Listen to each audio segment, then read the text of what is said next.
Good morning. I'm up hiking, trying to beat the heat. This trip is reminding me why I hike in the west in the summer. It is muggy and hot.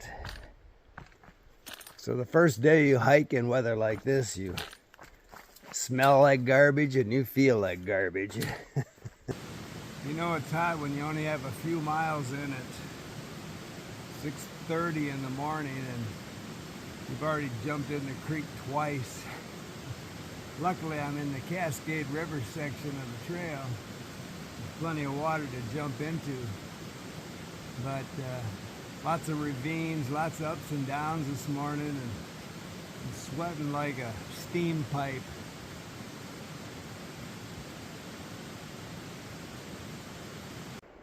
I saw a sign that said 96 steps, and I didn't really know what that meant till I got here. This is the easy way up. Usually it's just dirt and roots you're climbing. So, time out. Change of plans. So I got into the Cascade River section. Actually went a few miles past that section.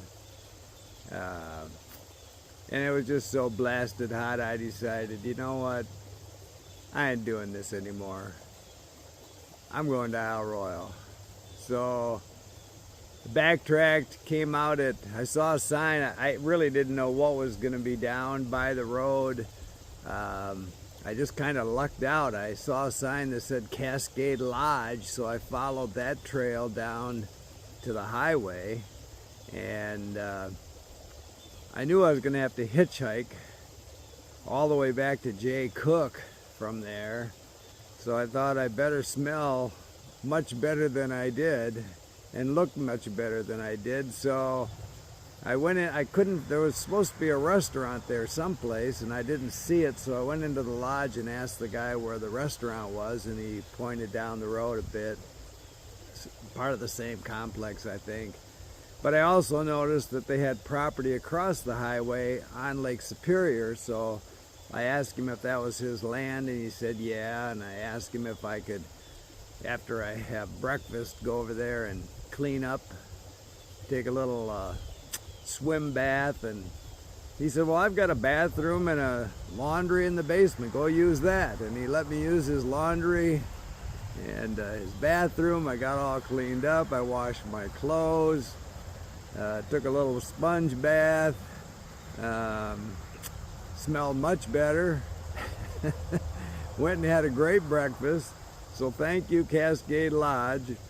And then it was, you know, really hot, but I stuck my thumb out, and it took me quite a while. You know, my old rule of get a piece of cardboard and put on it your destination, so people that are going by don't think they have to take you to Texas or Arizona or California. Oh, he's just going to Duluth. So the highway's only going one way, so I figured it wouldn't take too long, but it took a lot longer than I thought. And actually the couple that picked me up, I noticed them go by because I'm an RV guy, and I saw they had this really nice Scout camper, and I just took notice of that when it went by. And quite a while later they came all the way back and picked me up.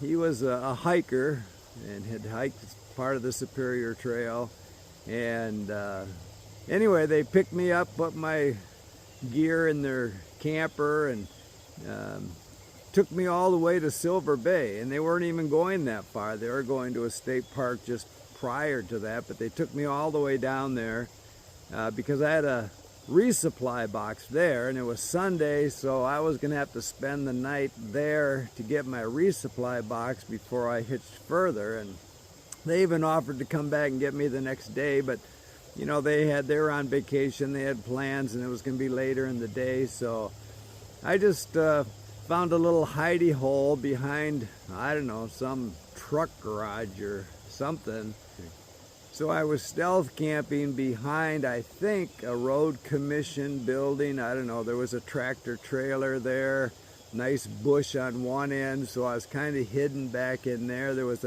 actually a dump station for RVs, and it was Sunday night, so everybody heading home was coming in and dumping at the other end of the building. So it was some kind of municipal building, and I didn't think anybody would ever find me back there, so that's where I slept for the night.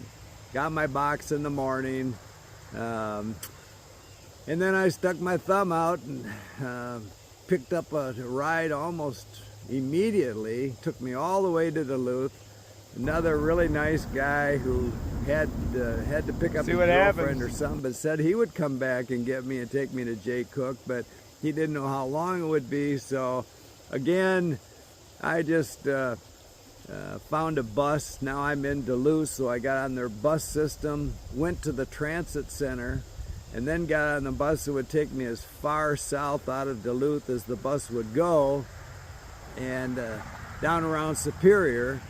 And then I finally got my piece of cardboard I needed at an auto place because it was so hot. I did find some shade to stand in to hitchhike, but once I got that cardboard across the street at this auto shop, second car picked me up. Works every time.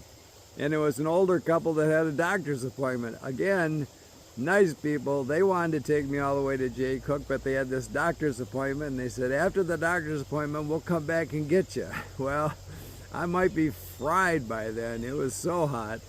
So I walked up the road until I hit the road that went into the park, and it was too hot to hitchhike in the sun, so I went on the opposite side of the road in some shade and stuck my thumb out. And first kid that came by, he was going fishing up at the dam at Jay Cook, picked me up, took me all the way to my car. So 4 rides, 4 great people, worked out perfect. Now I'm back to my car, and I tried actually to fly out of and take the boat out of Grand Portage since I was in Minnesota already. And I've always kind of wanted to take that Grand Portage boat, but full, it was full. So I went to Houghton, Michigan, boat's full. So then I called Copper Harbor, boat's full, can't get on a boat. And then I tried standby at Houghton, and they said, you know, we might be able to get you out there, but then you got to get back. So I couldn't seem to secure a round trip. So then I took a plane. I didn't really want to. It's much more expensive. I'll get into that in another video, whether you should take the plane or a boat. But I can tell you right now, it's the boat.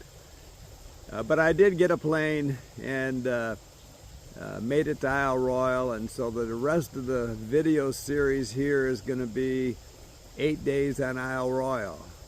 So stay tuned. Keep smiling. So I'm at a campground between the Superior Hiking Trail and Houghton, Michigan, where I'm going to catch a plane tomorrow late. But I thought this morning we would have a teachable moment.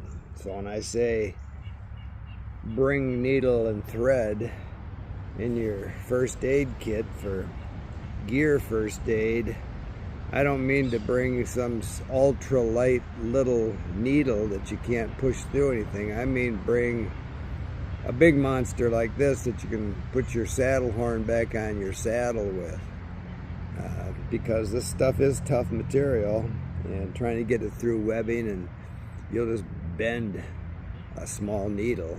You need a monster. So I'm still working on my Cockwell 40 here. It's starting to come loose again, probably because I'm a terrible seamstress. It's also coming apart into the pocket where it's, you know, where the ultra's let loose here. So I'm going to sew the inside of the pocket. I did sew the inside of the pocket the first time, I just didn't know I was until I tried to get my hat out of my pocket. It was sewn in. So today I'm just gonna before I fly out to the island, get this as, you know, it's got a double strap here, so this one isn't giving yet. And so I don't think it's gonna fall apart on me, even if I have to use just the one strap connection there. But I love this pack. I want to make it last, so we'll see what happens.